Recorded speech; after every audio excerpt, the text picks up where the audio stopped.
안녕하십니까. 교육과장 이용숙 스테파니아입니다.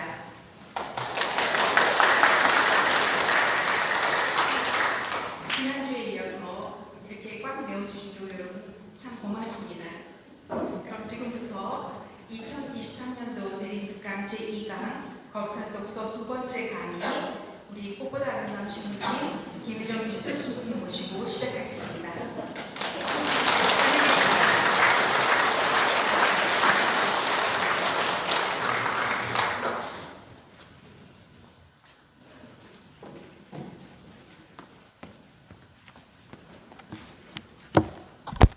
네, 주님의 기도와 성모성으로 시작하겠습니다. 성부와 성자와 성령의 이름으로 아멘. 하늘에 계신 우리 아버지,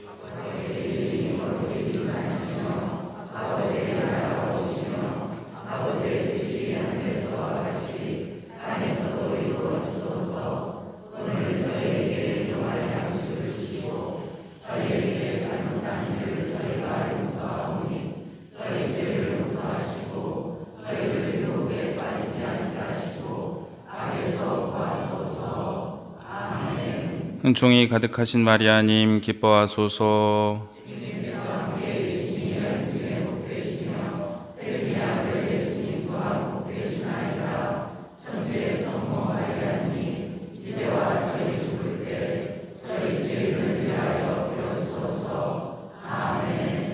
성부와 성자와 성령의 이름으로 아멘. 참 예수님.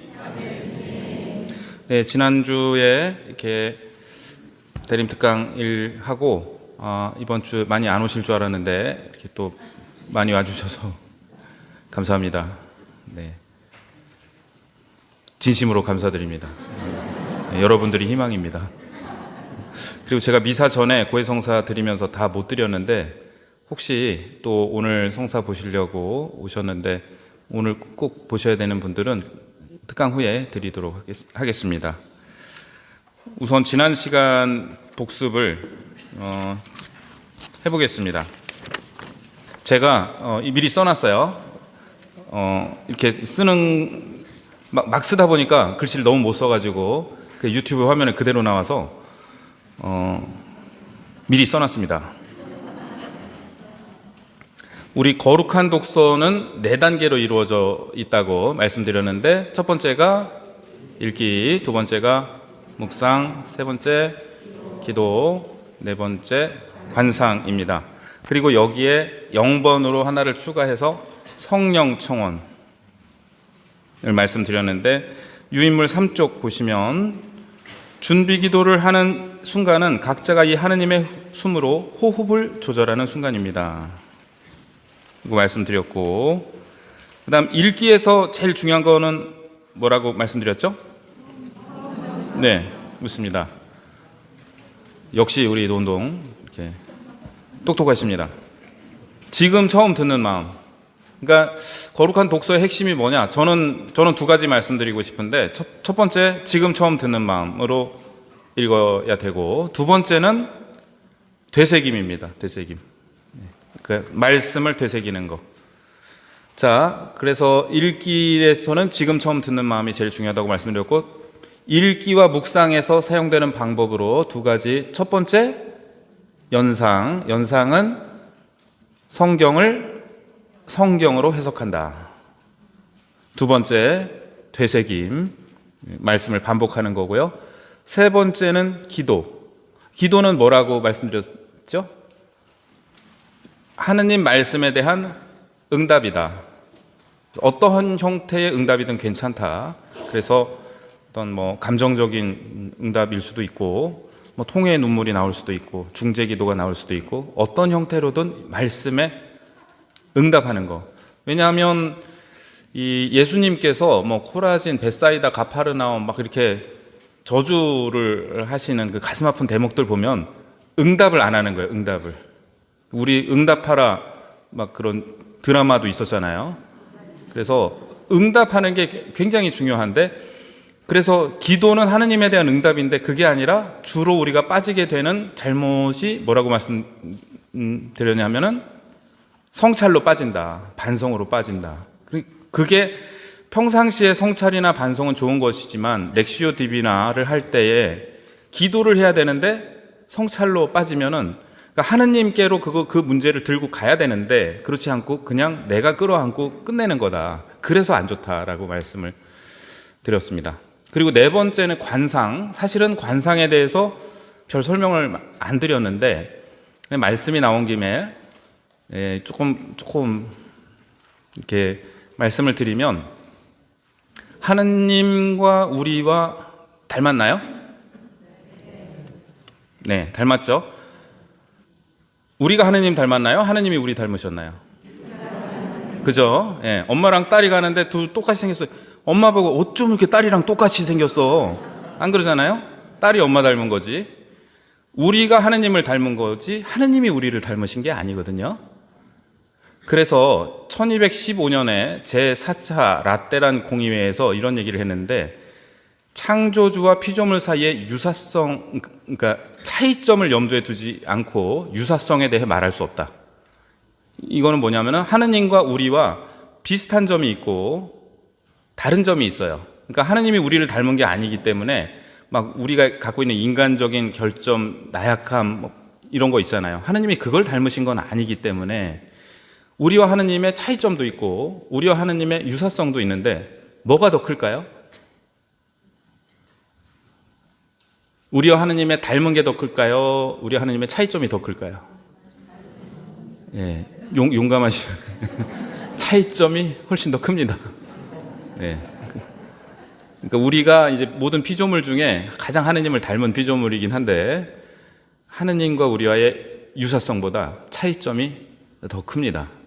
자, 그래서 이 세상에 있는 모든 종교들은 두 가지로 나뉘는데, 하나는 긍정신학의 종교가 있고 다른 하나는 부정신학의 종교가 있어요. 그래서 긍정신학은 하느님과 우리의 유사성을 강조하는 겁니다. 그리고 부정신학은 차이점을 강조하는 거예요. 부정신학이라는 말이 들어가 있다고 해서 부정적으로 생각하실 게 아니고, 여기서는 이제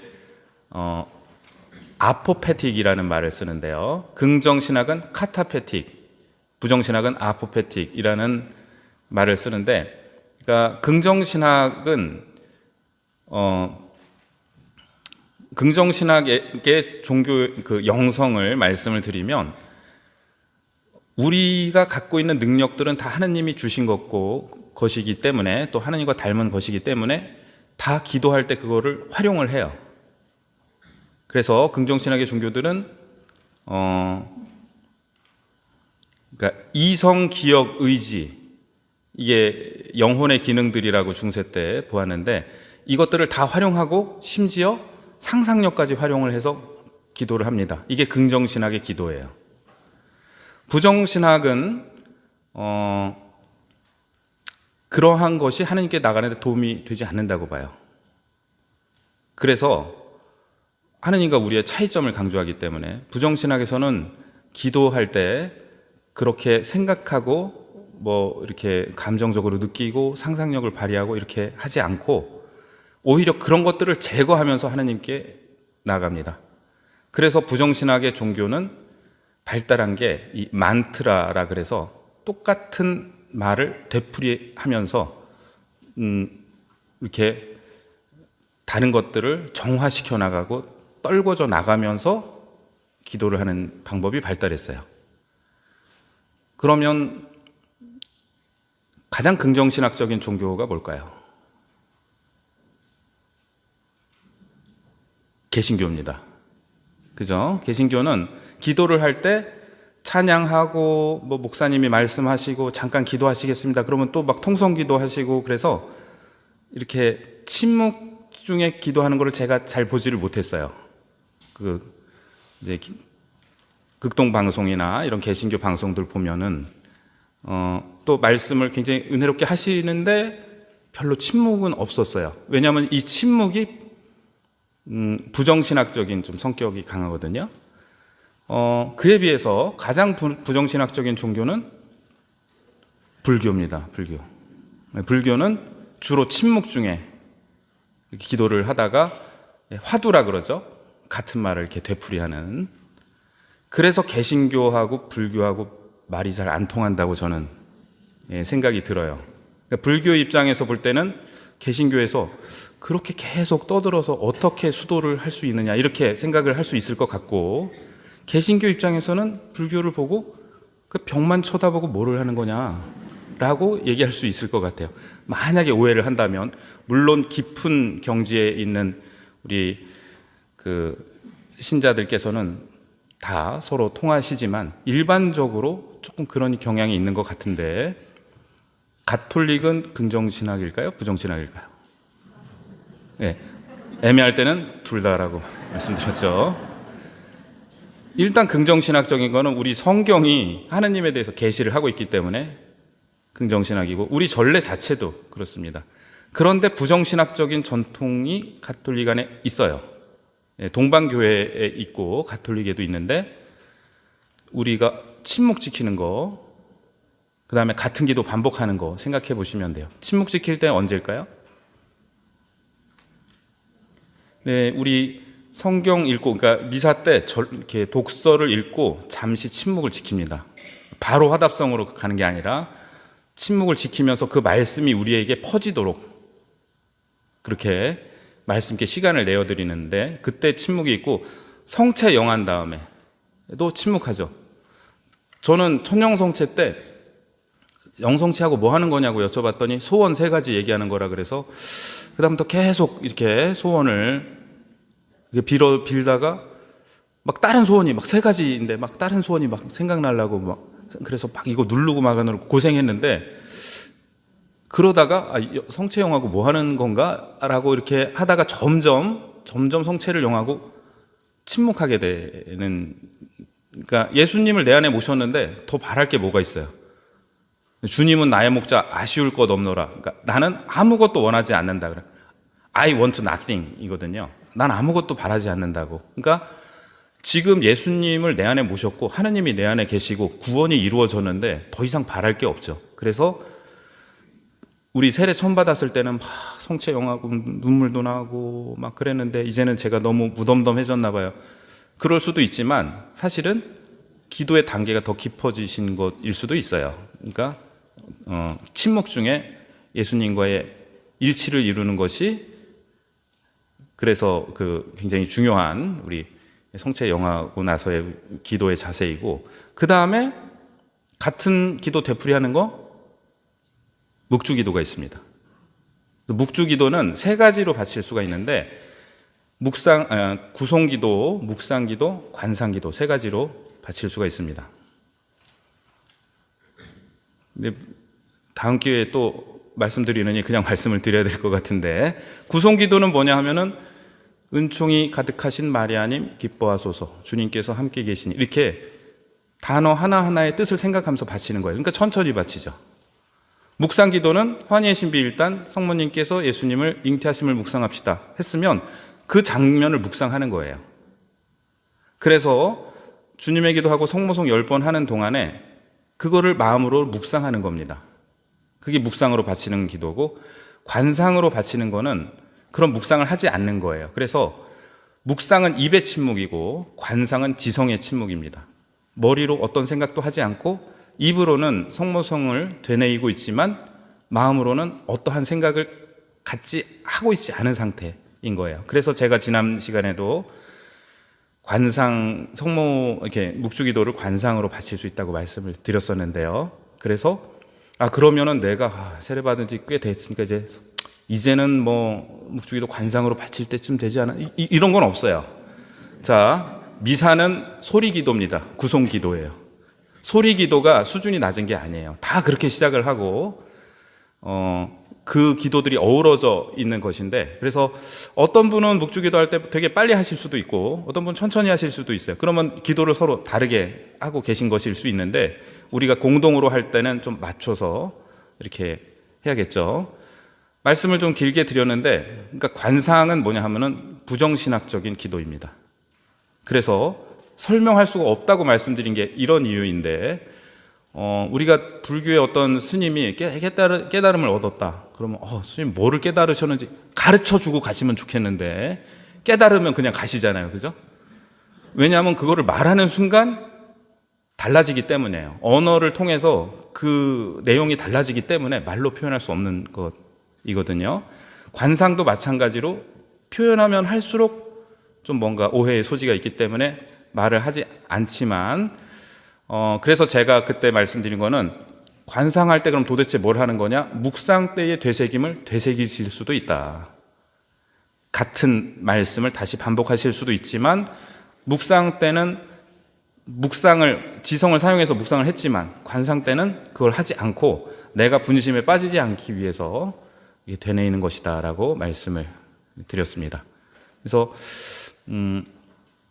어렵게 생각하지 마시고 기도까지 하신 다음에 이제 하느님께서 원하시는 대로 하시라고 시간을 내드리면 그걸로 관상이 이루어지는 것으로 보면 되겠습니다. 그러니까 잘 됐다 못 됐다라고 생각할 필요조차 없는 것인데요.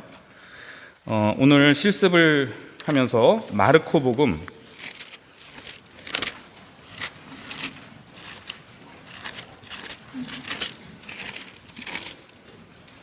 10장 46절에서 52절까지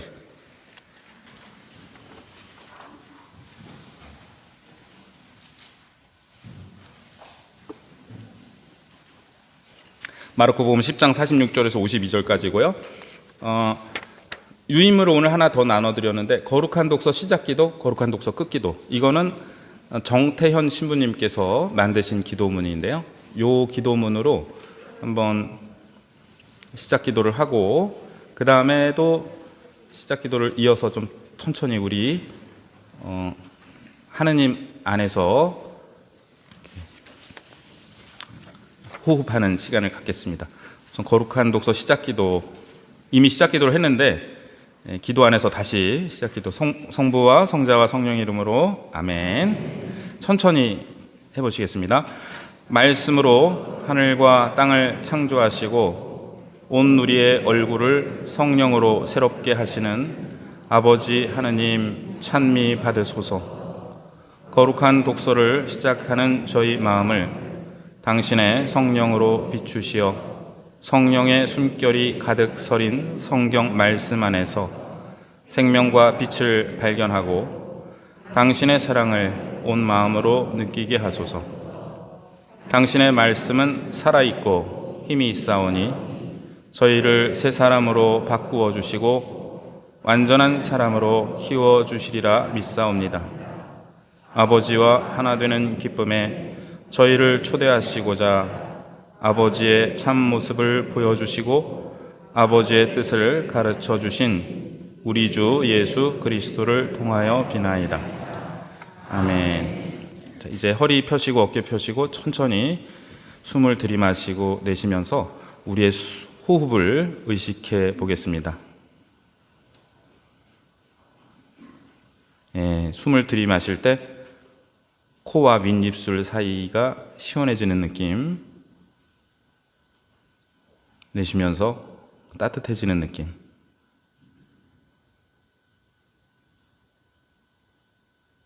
들이마시면서 시원해지고 내쉬면서 따뜻해지고, 각자의 호흡에 맞춰서 반복하시면서 창세기에 하느님께서 우리를 창조하시고 코에 숨을 불어넣으시니 생명체가 되었다. 그래서 이 숨은 나를 창조하실 때 하느님께서 불어넣어 주신 숨입니다.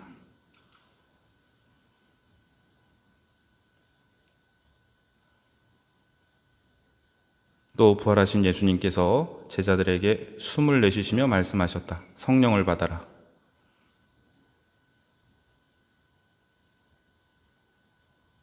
부활하신 예수님의 숨,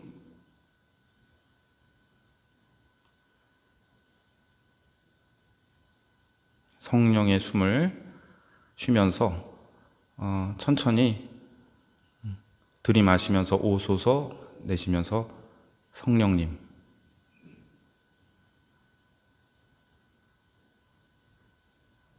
들이마시면서 오소서, 성령님,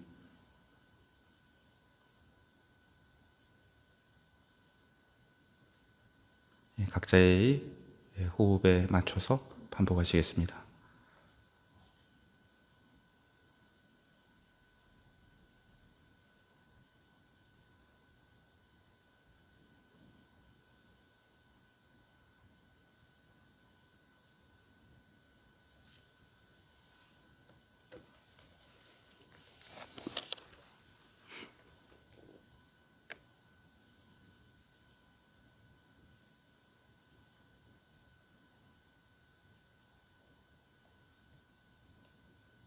이제 마르코복음 10장 46절부터 천천히 소리내서 함께 읽어보시겠습니다. 그들은 예리코에 들어갔다. 예수님께서 제자들과 많은 군중과 더불어 예리코를 떠나실 때에 티메오의 아들 바르티메오라는 눈먼 거지가 길가에 앉아 있다가 나자렛 사람 예수님이라는 소리를 듣고 다윗의 자손 예수님, 저에게 자비를 베풀어 주십시오 하고 외치기 시작하였다. 그래서 많은 이가 그에게 잠자코 있으라고 꾸짖었지만 그는 더욱 큰 소리로 다윗의 자손이시여 저에게 자비를 베풀어 주십시오 하고 외쳤다. 예수님께서 걸음을 멈추시고 그를 불러오너라 하셨다. 사람들이 그를 부르며 용기를 내어 일어나게 예수님께서 당신을 부르시네 하고 말하였다. 그는 겉옷을 벗어 던지고 벌떡 일어나 예수님께 갔다. 예수님께서 내가 너에게 무엇을 해주기를 바라느냐 하고 물으시자 그 눈머니가 스승님, 제가 다시 볼 수 있게 해주십시오 하였다. 예수님께서 그에게 가거라, 내 믿음이 너를 구원하였다 하고 이르시니 그가 곧 다시 보게 되었다. 그리고 그는 예수님을 따라 길을 나섰다. 잠시 침묵 지키면서 이 말씀이 내 안에 울려 퍼지도록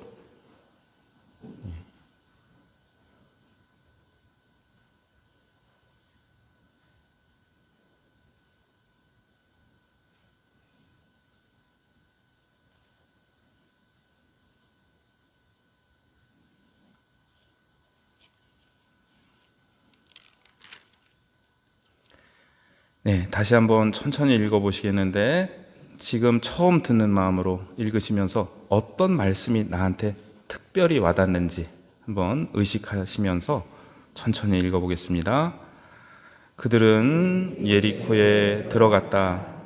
예수님께서 제자들과 많은 군중과 더불어 예리코를 떠나실 때에 티메오의 아들 바르티메오라는 눈먼 거지가 길가에 앉아 있다가 나자렛 사람 예수님이라는 소리를 듣고 다윗의 자손 예수님, 저에게 자비를 베풀어 주십시오 하고 외치기 시작하였다.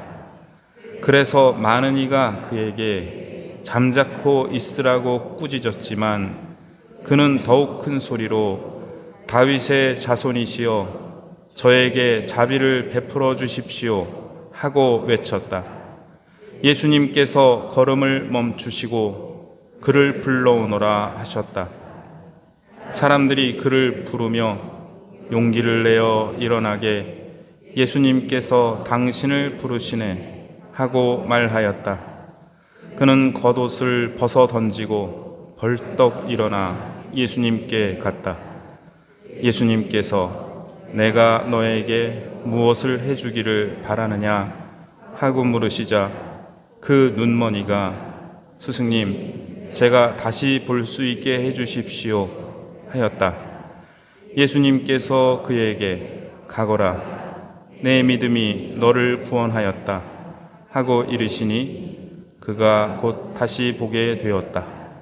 그리고 그는 예수님을 따라 길을 나섰다.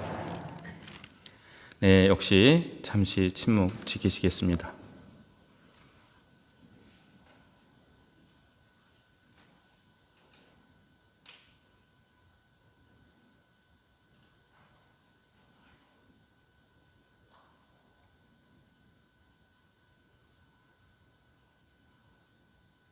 네, 다시 한번 읽으시겠는데 이번에는 함께 소리내지 않고 각자 마음으로 한 글자 한 글자 읽으시면서 어떤 말씀이 나한테 와닿는지 그 말씀에 특별히 더 주의를 기울여 보겠습니다.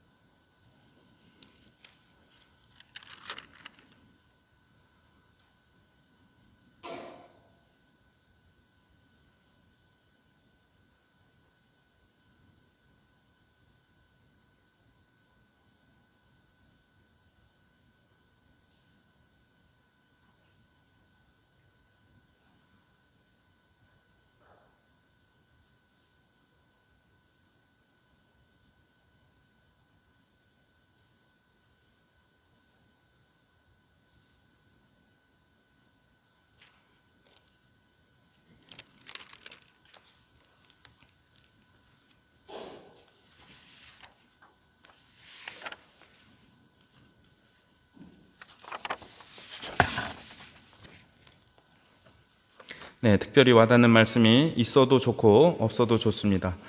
지금 이제 요 유인물 보시면은 3쪽에 유인물 3쪽에 읽기 단계의 규칙들 보시면 지금 밑줄 친 부분입니다. 3쪽 오른쪽에 해당 본문을 전체 문맥에 놓고 읽기, 이야기의 시간과 장소, 등장인물들과 그들 각자에 해당하는 동사들을 관찰하기, 이런 있는데, 그럼 이제 지금 읽기 단계인데요. 이걸 세밀한 독서라고 얘기를 하는데, 요 말씀의 문맥을 보겠습니다. 이 말씀 앞에 어떤 말씀이 있나요? 제목이 출세와 섬김입니다. 출세와 섬김이고, 그러니까 내용은 야고보와 요한이 예수님께 다가와 저희가 스승님께 청하는 대로 해주시기를 바랍니다. 내가 너에게 무엇을 해주기 바라느냐? 스승님께 영광 받으실 때 하나는 오른쪽, 하나는 왼쪽에 앉게 해주십시오. 그러니까 다른 열제자가 이 말을 듣고 불쾌하게 여기기 시작했죠. 내가 앉아야 되는데 자기들이 앉는다고 그러니까. 예수님께서 이렇게 제자들을 가르치십니다. 사실은 우리가 연속 독서를 한다면, 계속 순서대로 읽고 있다면 요 전단락이 우리 안에 있기 때문에 여기까지만 봐도 되는데, 한 단락만 더 앞을 보면 뭐죠? 순환과 부활을 세 번째로 예고하시다.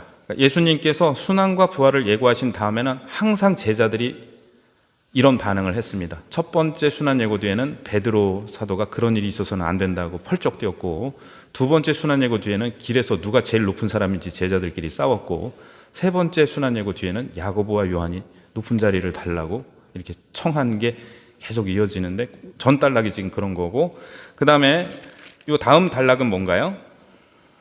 예루살렘에 입성하시다. 예루살렘에 지금 왜 입성하시는 거죠? 가서 돌아가시기 위해서입니다.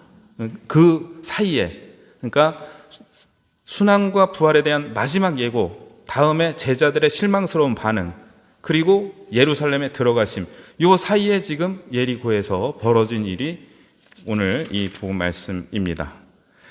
자, 그 다음에 본문의 요 유인물을 보시면 본문의 구조를 파악하기. 근데 이거는 단락으로 보면은 좋은데 이미 단락이 하나밖에 없어서 이건 넘어가겠고, 복음서의 경우 병행 구조를 참조하며 비교하기. 이것도 조금은 나중에 하시는 게 더 좋다고 그랬습니다.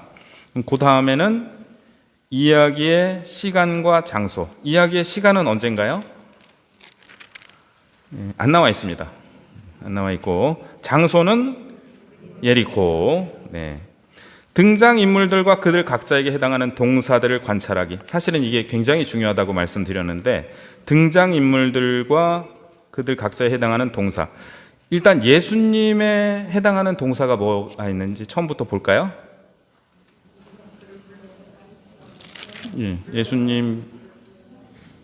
예수님께서 걸음을 멈추시고, 그러니까 제일 처음에는 예수님께서 제자들과 떠나실 때에, 제일 처음에 나오는 건 그거네요. 예수님께서 떠나실 때에 46절, 그 다음에 멈추시고 49절에, 그리고 51절에 물으시자, 52절에 이르시니. 그래서 예수님께 해당하는 동사는 사실 많지 않습니다. 지금 4개 나왔는데 원래는 예수님에 해당하는 동사가 많은데 여기는 조금 많지가 않아요. 더 많은 동사가 나오는 거는 누굴까요? 예, 이 눈머니입니다. 눈머니에 해당하는 동사를 한번 보실까요? 제일 처음에 나오는 게 앉아 있다가, 46절에 앉아 있다가, 그 다음에 47절에 듣고, 그 다음에 외치기 시작하였다, 48절에 외쳤다, 그 다음에 50절에 벗어 던지고 벌떡 일어나 갔다. 여긴 3개나 나왔어요. 던지고 일어나 갔다. 그 다음에 51절에 다시 볼 수 있게 해주십시오. 하였다죠. 그 다음에 길을 나섰다 전에 다시 보게 되었다. 길을 나섰다. 자, 이 동사만 봐도 이 눈먼 거지가 앉아있다가 소리를 듣고 외치고 또 외치고 벗어 던지고 일어나서 가고 청하고 다시 보게 되고 길을 나섰다. 즉 앉아있다가 길을 나서는 데까지 엄청난 변화가 지금 있었는데, 그래서 이 눈머니에게 해당하는 동사들이 굉장히 많다는 거, 그리고 다시 한번 그것들을 보시면 이렇게 변화가 엄청나게 일어난 요 짧은 단락 안에 그것을 확인할 수가 있고요. 그 다음에 이제 군중들에 해당하는 동사도 볼 수 있는데 이건 시간 관계상 넘어가겠습니다. 그래서 지금 이 정도를 봤으면은 조금 뭔가 우리한테 처음에 읽었을 때보다 좀 많은 게 와닿는 느낌이 드는데요. 세밀한 독서를 계속 해보겠습니다. 46절부터 지금 제가 드리는 말씀은 어떤 주석서도 찾아보지 않고 그냥 성경을 해석하려고 이렇게 노력해 본 것인데요. 46절, 그들은 예리코에 들어갔다. 예리코 하면은 성경에 어디에 나오나요? 그렇습니다. 네네. 착한 사마리아 사람 보면 예루살렘과 예리코 사이에서 누가 강도를 당했어요. 그리고 루카복음에 보면 자케오가 살던 데가 예리코입니다. 자, 우리는 예리코가 뭔지 몰라도 돼요. 다만 예루살렘과 가까운 곳이구나, 그 정도만 알면 됐고, 예리코에 들어갔고 예수님께서 제자들과 많은 군중과 더불어 예리코를 떠나실 때 들어갔다가 금방 떠나셨어요. 자, 티메오의 아들 바르티메오라는 눈먼 거지. 자, 티메오의 아들은 바르티메오일 수밖에 없어요. 그냥 바르가 아들이거든요. 그러니까 시몬 바르 요나 하면 요나의 아들이고, 바르나바 나바의 아들인 감스바. 위로의 아들, 맞아요. 바르나바 사도가 위로의 아들이라는 뜻인데, 저 사람 이렇게 약을 바르나 봐. 그래서 위로의 아들인가? 어쨌든 바르는 아들이기 때문에 티메오의 아들 바르티메오는 사실은 별 필요 없는 말인데도 눈먼 거지가, 그러니까 이 눈먼 거지라고만 얘기해도 되는데 이름을 얘기했어요. 바르티메오. 아버지 이름까지 얘기했어요. 티메오 아들. 그래서 뭔가가 조금 심상치 않다. 눈먼 거지가 길가에 앉아있다가 나자렛 사람 예수님이라는 소리를 듣고, 자, 나자렛 사람 예수님은 무슨 뜻인가요? 그냥 출신을 얘기하는 거예요. 나자렛 출신. 그리고 안타깝게도 예수님 십자가 명패에 써 있는 이름이죠. 유대인의 왕 나자렛 사람 예수. 그러니까 이 군중들이 지금 예수님을 따라다니고 있는데 나자렛 예수라고 부르고 있어요. 사실은 예수님을 메시아라고 생각 안 하는 것 같아요. 그냥 나자렛 사람 예수라고 얘기를 듣고, 다윗의 자손 예수님, 이 눈먼 거지는 다윗의 자손이라고 불러요. 나자렛 사람이라는 얘기를 듣고 나자렛 사람 예수님, 이게 아니라 다윗의 자손은 이게 성경에 보면은 메시아의 칭호예요. 왜냐하면 사무엘 학원 7장에서 하느님께서 다윗에게 약속을 하시는데 네 왕조가 영원히 쓰러지지 않을 거라고. 그런데 다윗 왕조는 멸망했거든요. 그러니까 둘 중에 하나죠. 하느님이 거짓말하셨거나 아니면 눈에 보이는 그 이스라엘 왕조에 대한 얘기가 아니다. 당연히 하느님의 말씀은 이루어질 수밖에 없기 때문에 사람들은 다윗의 후손 중에 메시아가 나온다라는 믿음을 갖고 있었는데, 다윗의 자손이란 말은 메시아라는 뜻입니다. 자, 이 사람들은 예수님 따라다니는데 나자렛 사람이라고 부르고 눈먼 거지는 다윗의 자손이라고 부르고 있어요. 누가 눈이 멀은 거죠? 자, 다윗의 자손 예수님, 저에게 자비를 베풀어 주십시오. 이거는 우리가 미사 시작할 때 주님 자비를 베푸소서 3번 하잖아요. 그래서 이거는 내가 죄가 많으니까 저 좀 용서해 주십시오 하고 하는 거랑은 다르고, 성경에서 자비를 베풀어 달라는 거는 하느님, 인간이 하느님께 자비를 베풀어 달라 그러면 당신이 하실 바를 저에게 해달라라는 의미예요. 하느님께서 하시는 일이 자비를 베푸시는 것이기 때문에, 그래서 이거는 예수님을 메시아라고 고백하면서 저한테 하느님으로서 하셔야 할 바를 저에게 해달라는 그런 청원이 되겠습니다. 자, 많은 이가 그에게 잠자코 있으라고 꾸짖었어요. 그러니까 이 거지가 죄송해요, 제가 너무 컸나, 이렇게 한 게 아니라 더 큰 소리로, 그러니까 내 말이 묻히니까 지금 더 큰 소리로 다윗의 자손이시여 저에게 자비를 베풀어 주십시오. 그러니까 예수님께서 걸음을 멈추시고, 사실 예수님이 걸음을 멈춘다는 건 굉장히 큰 일이에요. 길을 가시다가 딱 예수님의 걸음을 멈추게 만들었어요. 이 거지의 호소가 그를 불러오너라 하셨다. 사람들이 그를 부르며 용기를 내어 일어나게. 좀 전에 잠자코 있으라며. 이게 사람들이에요. 네. 좀 전까지는 용기를 내어 일어나게. 용기는 냈어요, 이 사람은 이미. 용기를 못 내게 한 건 자기들인데 잠자코 있어, 시끄러. 그러다가 불러오라 그러니까 용기를 내어 일어나게. 그래서 우리가 사람들 말에 너무 좌우되고 살 필요가 없는 것 같아요. 예수님께서 당신을 부르시네. 자, 여기서 동사를 보면 그를 불러오너라, 사람들이 그를 부르며 당신을 부르시네. 부르다라는 동사가 3번 연속해서 나오고 있죠. 이거는 부르심에 대한 말씀이구나 하고 우리가 알아들을 수 있습니다. 이게 우연히 반복되고 있는 게 아니에요. 계속 부르다, 부르며, 불러오너라, 부르며, 부르시네 연결이 되고, 그는 겉옷을 벗어 던지고, 겉옷을 왜 벗었을까요? 1. 갑자기 흥분해서, 2. 갑자기 더워져서. 자, 겉옷은 거지한테 없으면 이게 덮고 자야 돼요. 밤에 덮고 자야 되고, 자기를 지탱해주고 자기를 보호해주는 보호막이고, 추위를 막아주고, 이걸 벗어 던졌어요. 그러니까 내가 예수님한테 갔다가 눈을 못 뜨면 내 겉옷은 없어지는 거예요. 사람들 저렇게 많은데. 근데 옛 삶으로 돌아가지 않겠다. 그런 의미로 저한테는 다가옵니다. 겉옷을 벗어 던지고 일어나 갔다. 이것도 루카복음 15장에 보면은 작은 아들이 일어나 아버지께 갔다, 그런 구절이 나오거든요. 약간 좀 연상이 돼요. 예수님께서 내가 너에게 무엇을 해주기를 바라느냐.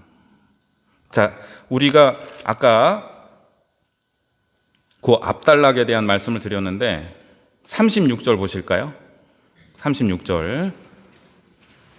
예수님께서 그들에게, 같이 읽어보실까요? 내가 너희에게 무엇을 해주기를 바라느냐 하고 물으시자. 자, 36절 이 구절이 나왔는데 지금 똑같이 나왔어요.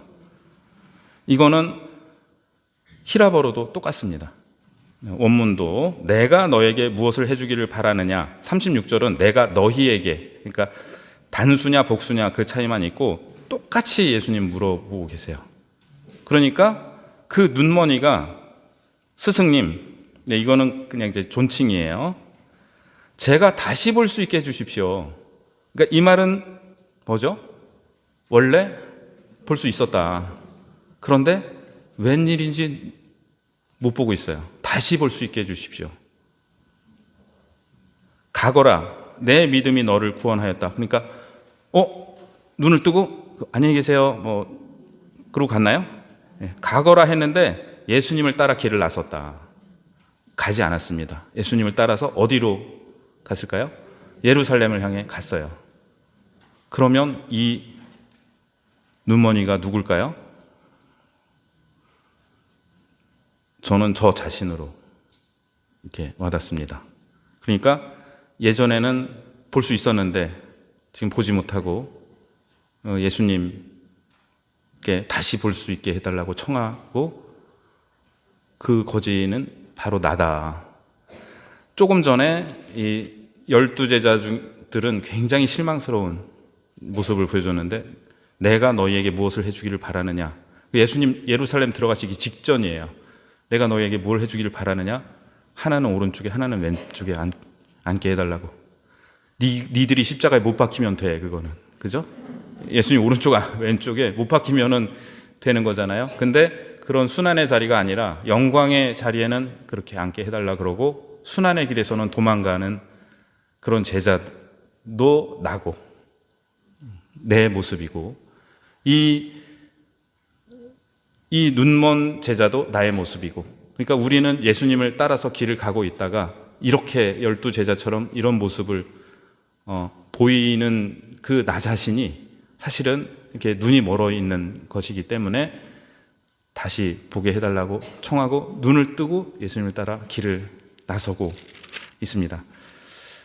어떤 말씀이 가장 와 닿으셨나요? 여기서 어떤 분은 내가 너에게 무엇을 해주기를 바라느냐, 이게 와 닿으셨을 수 있어요. 그러면 우리 되새김을 통해서 숨을 들이마시면서 내가 너에게 내쉬면서 무엇을 해주기를 바라느냐 하고 되새기실 수 있고, 어떤 분은 제가 다시 볼 수 있게 해주십시오, 이 말씀이 와닿았을 수 있어요. 그러면 제가 다시 볼 수 있게 해주십시오, 이 말씀을 천천히 되새기시는 거고, 또 어떤 분은 저에게 자비를 베풀어 주십시오, 이게 와닿았을 수 있죠. 이게 다 틀릴 수 있어요. 다 틀리기 때문에 그 말씀을 천천히 되뇌이시면서, 자, 내가 너에게 무엇을 해주기를 바라느냐 하고 되뇌이다 보면 나도 모르게 대답이 나와요. 나도 모르게. 주님, 저도 다시 볼 수 있게 해주십시오 라고 할 수도 있고, 주님, 제가 지금 너무나 힘이 듭니다 라고 할 수도 있고, 그 말씀 안에서 내가 뭔가 말씀을 드리면 그게 바로 기도입니다. 지금까지 되새김 하다가 시간 됐으니까 이제는 기도로 넘어가자, 이렇게 하실 필요 없이 자연스럽게 기도로 넘어가시고, 그 다음에 자연스럽게 기도로 넘어가셨다가 이제 멈추는 시간을 갖고 하느님께 시간을 드리는 거예요. 이제 나는 여기까지 했고 그 다음 하느님께서 하시라고 그냥 편안한 마음으로. 근데 그때도 또 뭔가가 자꾸 분심이 들고 그러면은 아까 되새김의 말씀을 다시 이렇게 반복하시면서 이렇게 관상 기도를 하시면 되겠습니다. 그러면 지금부터는 이렇게 조금 전에 연상을 한 거예요. 이제 성경을 성경으로 해석하는 거를 해본 거고, 이제 되새김하고 이제 기도, 그리고 가능하시면 관상까지 이렇게 각자 해보실 텐데, 눈으로 다시 한번 천천히 읽어보시면서 어떤 말씀이 나를 가장 와닿는지 그 말씀을 마음으로 이렇게 되새김 해보시기 바랍니다.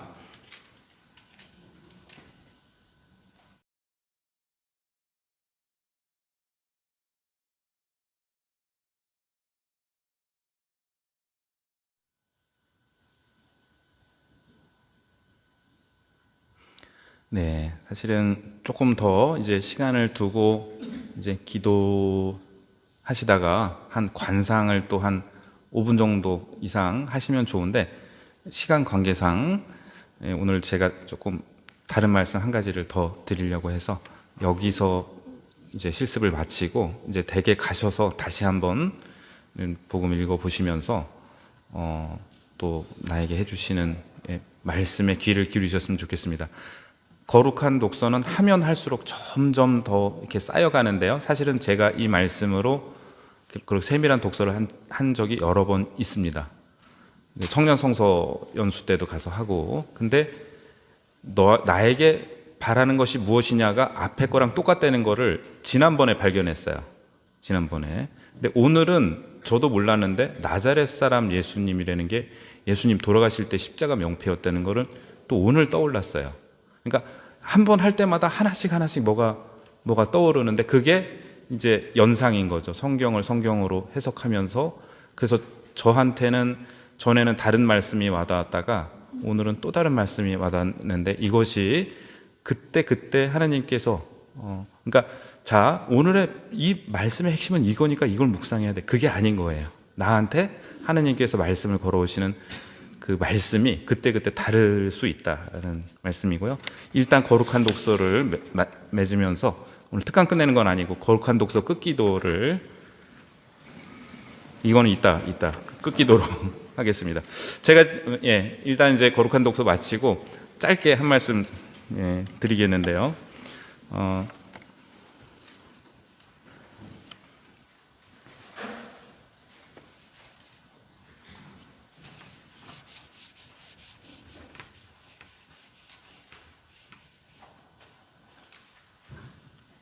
많은 분들이 이렇게 성당에서 봉사활동을 하시면서 갖게 되는 어떤 좀 어려움, 딜레마랄까요? 이런 말씀 좀 나눠보고자 합니다. 내가 봉사를 할 때 나를 위해서 하는 건가요? 하느님을 위해서 하는 건가요? 네. 제가 그 로마에서 그 사제 양성자 과정 공부를 하면서 알레산드로 마넨티라는 신부님 강의를 들으면서 굉장히 아주 너무 좋았는데요. 신부님 강의 때 들은 말씀입니다. 그러니까 그 신부님 한 분이 아니라 그 학파가 있어요. 그 신부님이 소속되어 있는 그레고리안 학파라 그래서 거기에서 어떤 나온 이론인데 어떤 일을 할 때 우리가 두 가지 이상의 동기를 가지고 일을 한다고 해요. 그런데 그 동기는 크게 두 가지로 나눌 수 있습니다. 그것이 그 자체로 중요한 경우와 나를 위해 중요한 경우.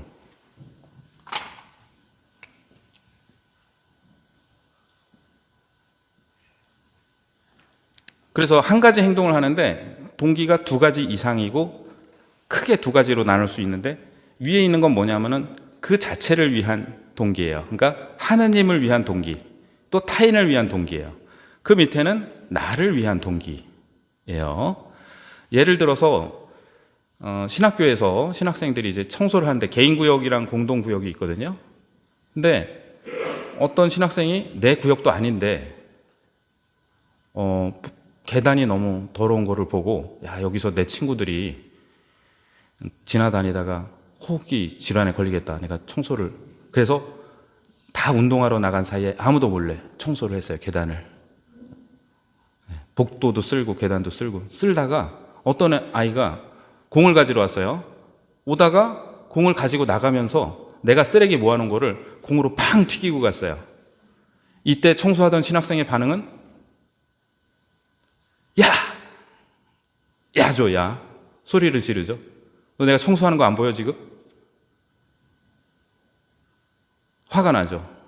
근데 이상하죠. 처음에는 분명히 친구들을 위해서 했어요. 그리고 그 친구도 내가 그 봉사하려고 한 대상 중에 하나예요. 근데 화가 나요.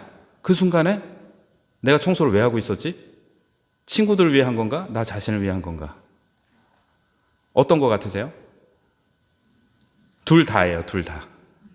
그래서 의식적으로는 친구들을 위해 했어요. 하나님을 위해 했고, 무의식적으로는 나 자신을 위해 했습니다. 내가 봉사심 많은 사람이란 얘기 듣고 싶고 남들이 안 보더라도 스스로 그런 의식을 갖고 싶어서 했는데 그거를 남들이 알아주지 않았을 때 그게 뚫고 나오는 거죠. 그 소리를 지르는 거죠. 야! 그러면서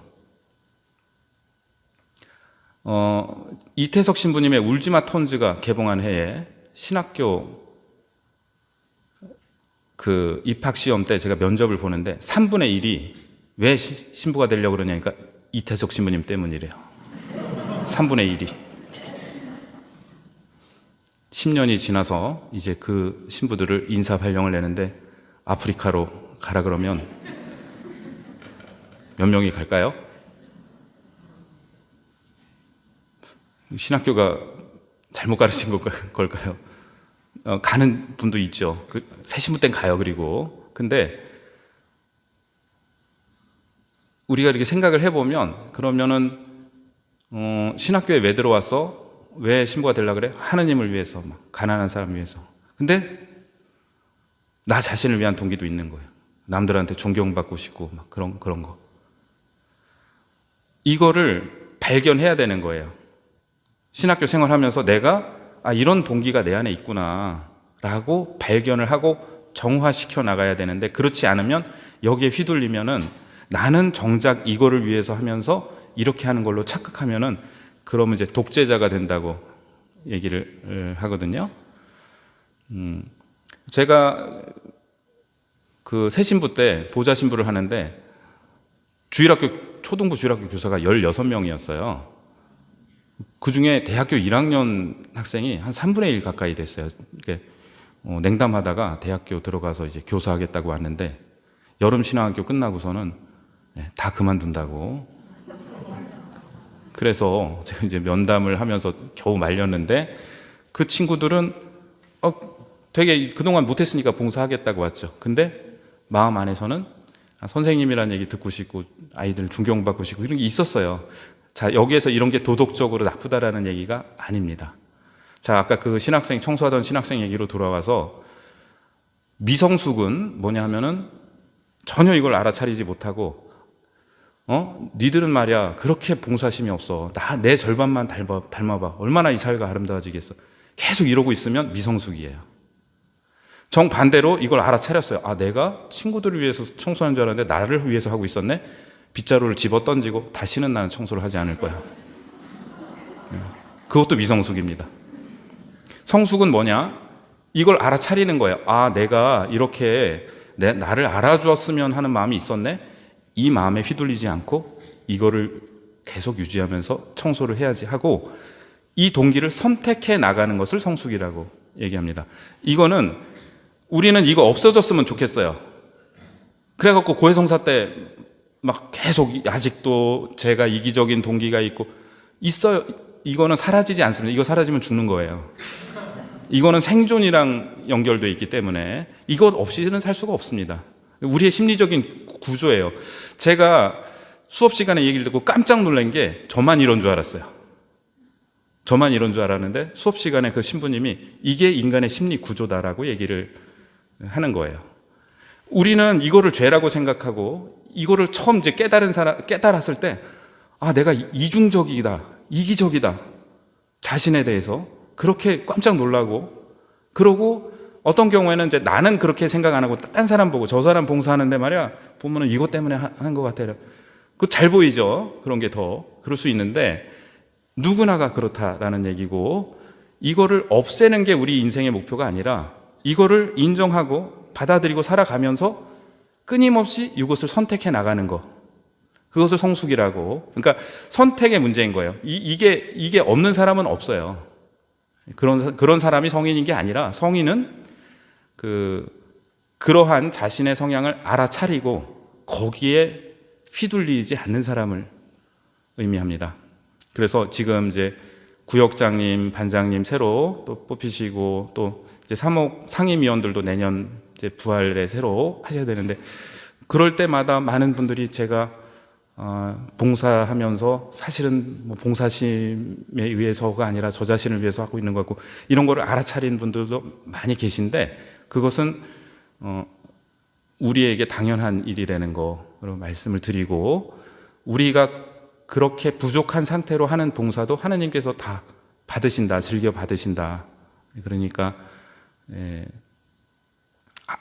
하나님께서 너 이렇게 이런 마음으로 했었잖아 이렇게 받아들이지 않고 당신을 위한 순수한 그러한 마음 지향 받으시니까 염려하시지 말라는 말씀 드리고 싶습니다.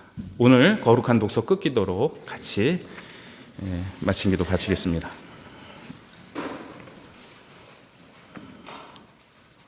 성부와 성자와 성령의 이름으로 손수 저희를 빚어 만드시고 생명의 숨과 말씀으로 저희를 살아나게 하신 아버지 하느님 찬미 받으소서. 당신의 말씀은 저희 기쁨이오니 그 말씀을 저희는 사랑하옵니다. 새벽부터 일어나서 저희의 피난처요 방패이신 당신께 도우심을 빌며 당신의 말씀에 희망을 두나이다.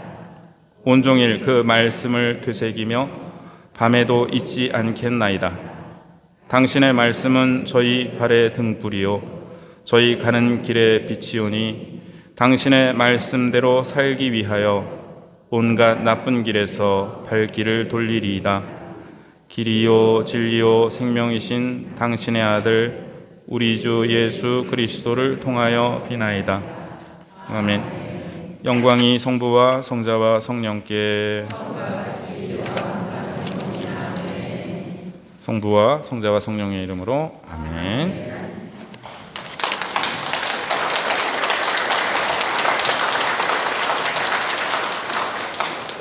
강의해 주신 우리 감사드립니다.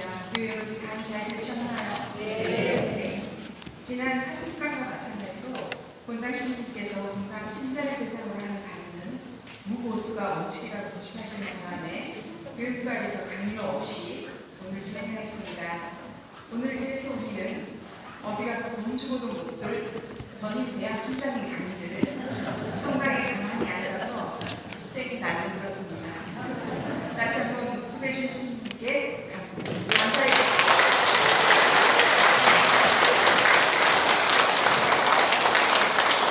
함께해 주신 여러분 모두 고맙습니다. 이상으로 2023년도 노후국가 1, 2차 모두 마치겠습니다.